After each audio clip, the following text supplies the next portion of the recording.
मेरा रक्षाबंधन।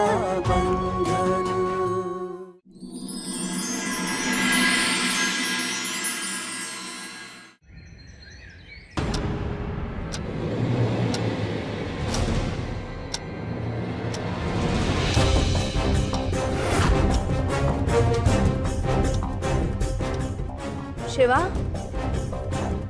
शिवा, रसाल, रसाल उठ, उठ, शिवा कहीं चला गया है। मैंने पूरे घर में ढूंढ लिया रसाल, शिवा नहीं है। कहाँ गया होगा?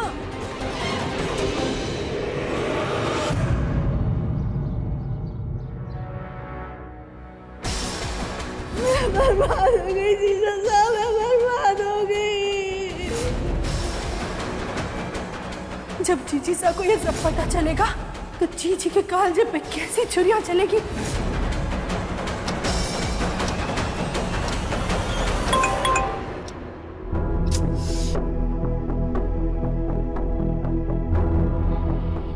आपको दिक्कत देने के लिए माफी चाहती हूँ, पर कल रात वाला हादसा सोच के मन बहुत बेचैन है। क्या आप थोड़ी देर के लिए मेरे पास आ जाएंगे? बस थोड़ी देर के लिए, हिम्मत बढ़ जाएगी मेरी।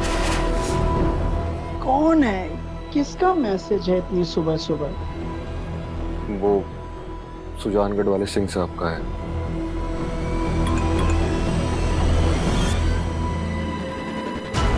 इंतजार में हूँ आपके। जवाब दीजिए ना जीजा सा। जीजा सा, घबराहट के मारे पसीने पसीने हुए पड़ी हूँ। जो आप ना आए तो मैं आपके कमरे में आ जाऊंगी।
जीवा भैया, ये क्या कर रहे हैं आप?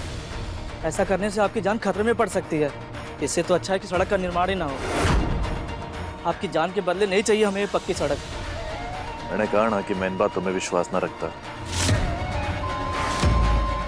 मैंने अपने बापू साहब से एक वादा किया था कि चाहे जो कीमत चुकानी पड़े, मैं बापू साहब का ये सपना पूरा करके दिखाऊंगा। भाइयों, हमारे बापू साहब का ये सपना आप सबके सहयोग के बिना कभी पूरा ना होगा। मुझे पता है भाई साहब कहाँ गए होंगे। आइए मेरे साथ। साल क्या हुआ? सब ठीक है ना? कनक चिल्लाई क्यों? तुम ठीक हो? ये शिवा कहाँ है? हमारी आंख लग गई थी। जब उठे तो देखा भाई साहब यहाँ ना थे। हमें लगता है जहाँ रोड बन रही है वो वहीं गए होंगे। तो उन्हें ढूंढने जा रहे हैं। चलिए भाभी साहब। ठीक है, तुम लोग चलो, मैं आता हूँ बस। मुझे ये बात तुरंत से तुरंत भाई जी को बतानी होगी।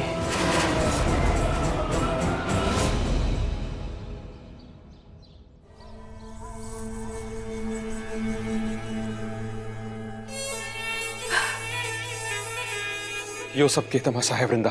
जीजू साहब, बहुत गलत हो गया जीजू साहब। क्या कर रही है? देख, जो भी हुआ उसे पूरा सपना समझकर भूल जा। ये चूक से ज्यादा और कुछ ना था, तो भूल जा इसे। भूल जाऊं जीजू साहब? ये आपके लिए छोटी सी चूक होगी, लेकिन इस घटना ने हमारे मन पे, हमारे शरीर पे, यहाँ तक कि हमारी आत्मा पर छाप छोड़ी। कितनी भी कोशिश क्यों ना कर ले जीजू साहब, लेकिन मैं ना भूल सकूं। बस हमारी एक विनती है आपसे, थोड़ी देर हमारे पास बैठ जाइए ताकि हमारे दिल को सुकून आ जाए जीजू वृंदा साहब। वृंदा, थारी हालत में समझ सकूं, पर मैं अभी को नहीं आ सकूं।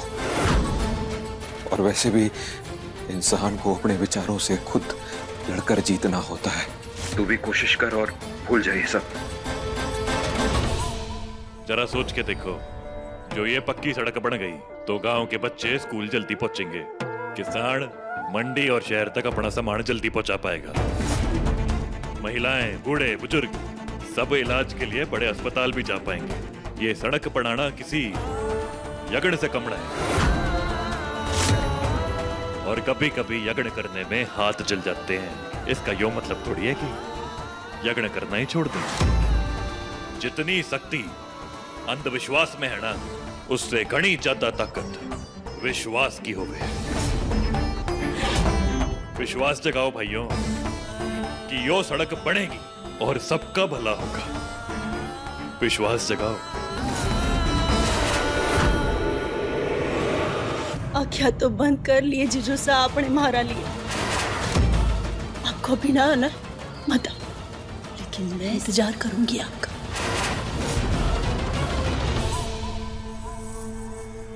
रतन सा,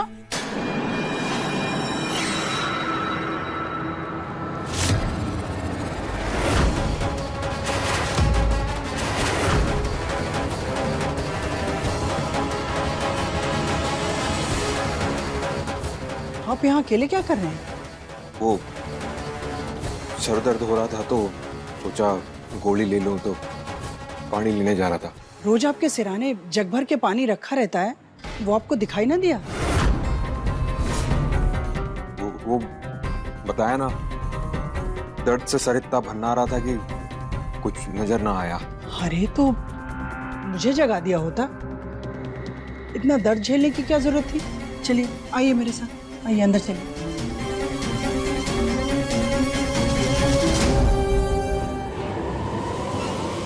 मैं शिवा भाई के साथ हूँ। मैं भी साथ हूँ। मैं शिवा भाई के साथ हूँ। मैं भी साथ हूँ।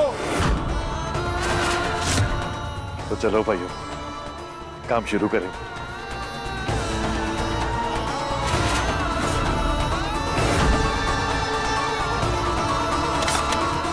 अरे पागल हो गए हो सबके सब। शिवा के साथ साथ अपनी भी जान जोखिम में डालोगे। अगर हम में से किसी को कुछ हो गया तो क्या हमारे परिवार की जिम्मेदारी ये लोग लेंगे? अरे ये बड़े लोग हैं, इनका कुछ नहीं बिगड़ेगा, लेकिन अगर हम में से किसी को कुछ हो गया तो हमारा परिवार बिखर जाएगा। इससे अच्छा यही होगा कि शिवा के बहकावे में मत आओ, अपने परिवार के बारे में सोचो।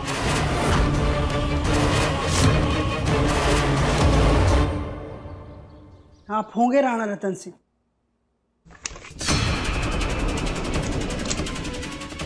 लेकिन हम भी आपकी पत्नी हैं। आपने तो लाख छिपाने की कोशिश की, लेकिन हमें खबर लग ही गई।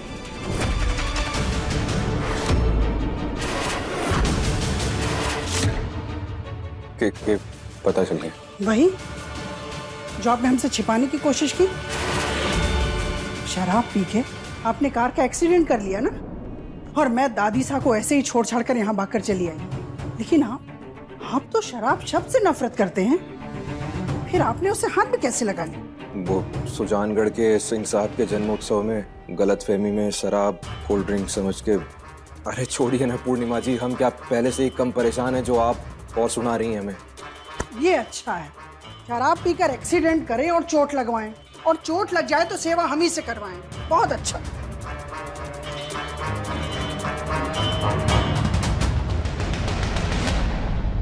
रुकिए।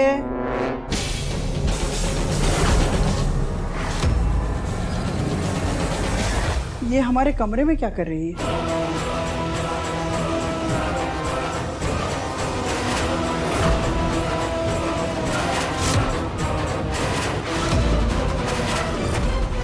ये जरूर वृंदा का होगा।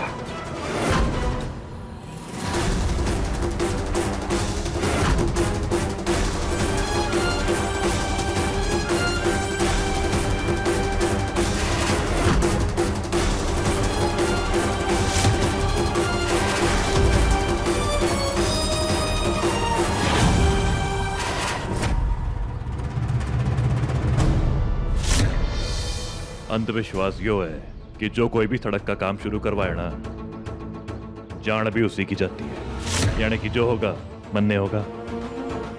और मैं अपनी और आप सबकी जिम्मेदारी लेने को तैयार हूं। काका, एक भला काम शुरू होने जा रहा है, होने दो। जब शिवा भैया अपनी जिम्मेदारी लेने को तैयार है तो किस बात का डर। चलो भाइयों, काम शुरू करो। करो जो तुम लोगों के मन में हो। बाद में मुझे मत कहना कि समझाया नहीं था।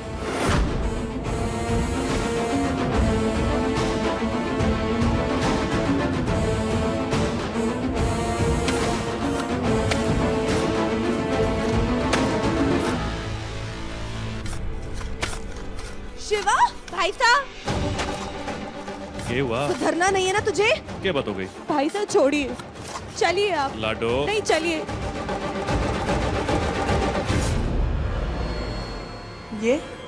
ये वृंदा की पायल हमारे कमरे में क्या कर रही है? वो वृंदा परसों रात को हमारा हालचाल पूछने अठे आई थी, तो मैं अपने घाव पे मरहम लगा रहा था, मेरा हाथ पीछे तक नहीं पहुंच रहा था, तो उसने मैंने दवा लगाई और काढ़ा दे के चली गई। शायद उसी समय गिर गई होगी यहाँ पे। कहने को तो वो हमारी बहन है, लेकिन उसकी हरकतें हमें कतई पसंद नहीं है। और वो इस कमरे में आती है तो हमारा खून जलता है, और उसके बाद भी आपने उसे इस कमरे में बुला लिया। कमाल करती हैं आप पूर्णिमा जी। कल रात को कोई था इस घर में? आप तो बिना बताए चली गई। जिस हालत में मैं यहाँ पर आया, उसने मेरे घाव धोए, मरहम पट्टी की और दवाई दी, तो इसके बदले में क्या भगा देता उसे इस कमरे से? अरे अरे सुनिए तो, ठीक ही तो कह रहे हैं। कभी कभी हम कुछ ज्यादा ही सोच जाते हैं। जीजी, अगर मिर्ची ना लगे तो एक बात बोलूं, आपको हमारा यहाँ आना अच्छा ना लगे के?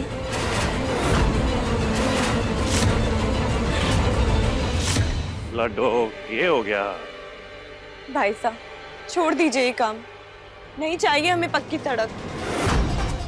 भाई साहब, बापू साहब का सपना जरूर था कि वो ये सड़क बनती हुई देखना चाहते थे, लेकिन क्या वो ये चाहेंगे कि उनका सपना आपकी जान की कीमत पे पूरा हो? अगर आपको कुछ हो गया तो हम कैसे जिएंगे? आप मेरी सर की कसम खाइए कि आप ये काम रोक देंगे।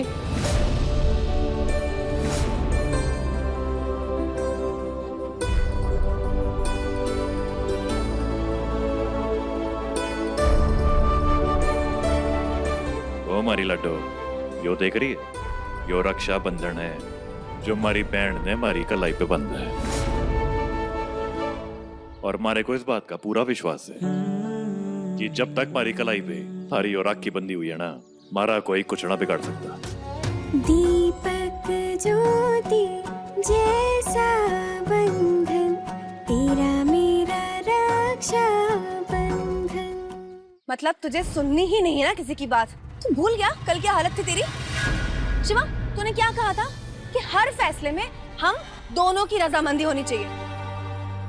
तो जा, मैं नहीं देती तुझे परमिशन ये काम करने की।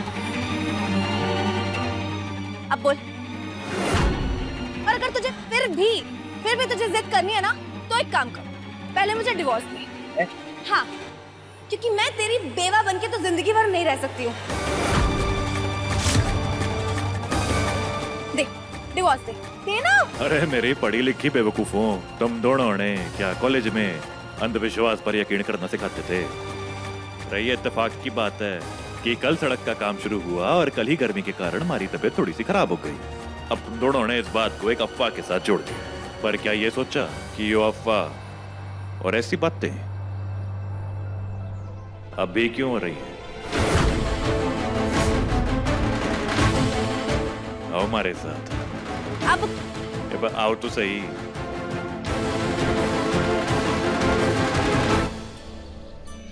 मिर्ची ना लगे तो एक बात बोलूं, बहुत जल्द ये कमरा, ये बिस्तर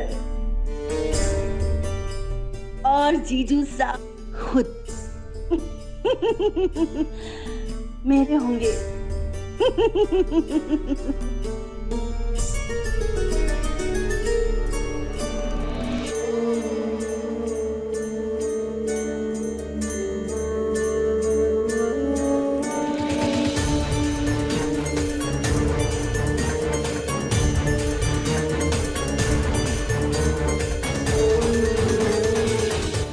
गई हो तो याद दिला दूं।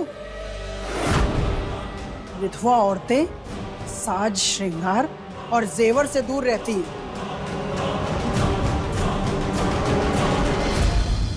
चकोरी भाई साहब, मैंने बहुत कोशिश की काम रोकने की, लेकिन शिवा ने मजदूरों और गांव वालों को दिमाग फेर दिया है और फिर से काम शुरू हो गया है।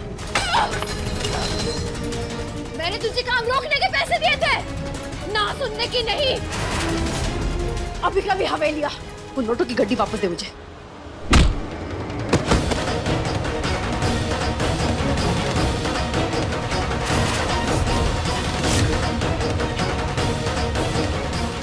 सवेरे तक हमारे को लग रहा था कि शायद हमारी तबीयत सच में खराब हो गई है, लेकिन जब तूने सब गांव वालों ने भड़काने की कोशिश की थी ना, हमारे को समझ आ गया कि तू यो सब किसी ना किसी के कहने पे कर रहा है। नाम बता उसका। बता, किसके कहने पे तूने सड़क का काम रोकने की कोशिश की थी? जवाब दे, वरना अभी क्या बे तुझे यहीं काट दूंगा। मुझे छोड़ दीजिए भैया, मुझे माफ कर दीजिए। माफ कर दीजिए। हमारी बात ध्यान से सुन। मन ने अच्छी तरह पता है कि तू यो सब किसके कहने पे कर रहा था, पर फिर भी अगर अपनी जान की सलामती चाहिए ना, तो अपने मुंह से बोल, नाम ले, बता।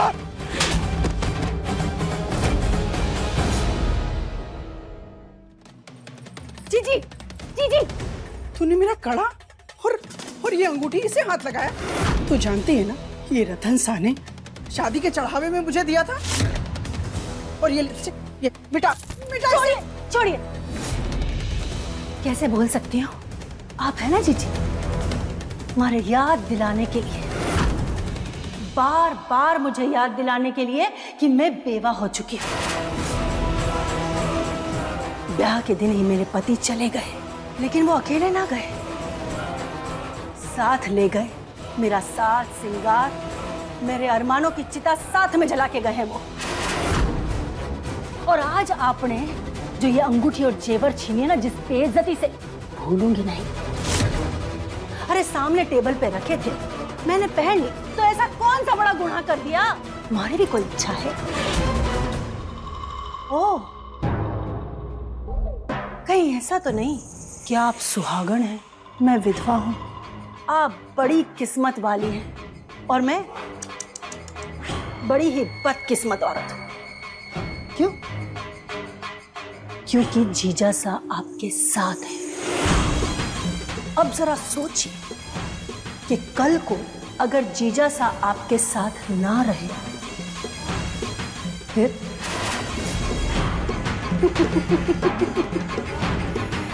मैं तो फिर भी एक विधवा कहलाती हूँ जीजी, लेकिन आप तो एक ठुकराई हुई ठकुराइन कहलाएंगी।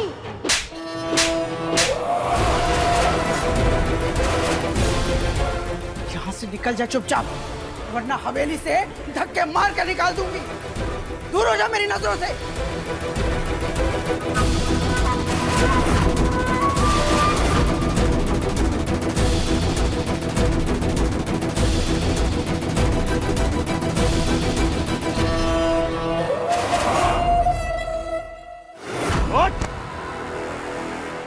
ये मैंने चकोरी भाई साहब और मूंग भाई साहब के कहने पे किया था।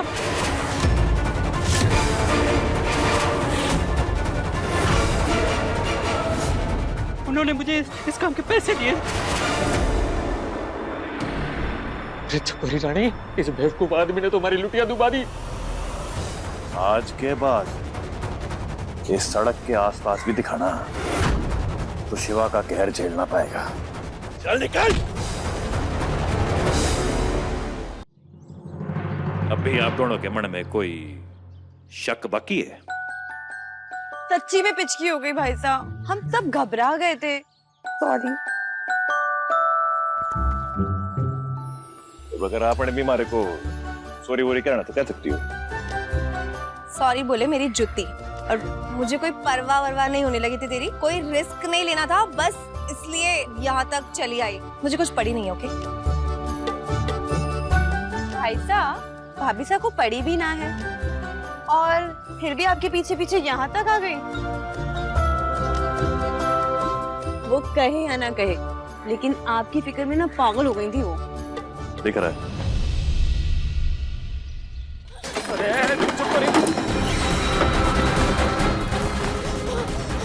शिवा, तू मुझे मौत नहीं दे रहा, अपने मौत को चुनौती दे रहा है। मैं वो शांत ज्वालामुखी हूँ, जिस दिन फटेगी ना काल फट के बरसेगी तेरे पे। अरे तो इंतजार किस बात का है चकोरी रानी? अरे मैं तो कहता हूँ सीधा उसके क्रियाक्रम का इंतजाम करते हैं, न रहेगा पांच न बजेगी बांसुरी। खराब है क्या तेरा? पागल है तू?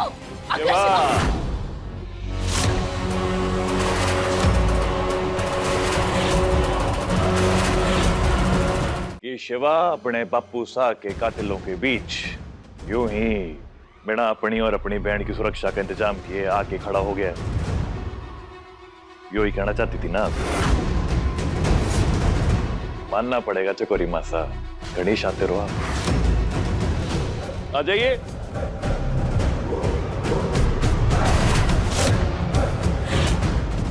बताइए। शिवराज उमेद सिंह ने इस गांव में दाखिल होते हुए ही पुलिस स्टेशन में एक एनसी दर्ज करवाई थी कि अगर उन्हें या उनके परिवार वालों को कुछ भी हो जाता है तो इसके दोषी चकोरी और मूंग सिंह होंगे और उनके हाथों में हथकड़ी लगा के उनको जल्द से जल्द जेल में फेंक दिया जाए।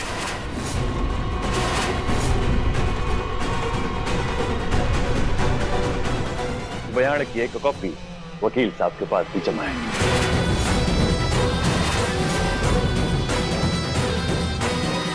3 दिन में गांव की सड़क का उद्घाटन है और आपका स्वभाव तो मैं जानता ही हूं, आप चुप थोड़ी बैठोगी, लेकिन इन सब के बीच में उद्घाटन में आना मत भूलना। वो कहना कि तुम दोनों की शक्लें मुरझाई हुई उतरी हुई देख के मारे बापू सा की आत्मा ने बड़ी खुशी मिलेगी और मारे को उससे भी दुगनी खुशी। समझ गए?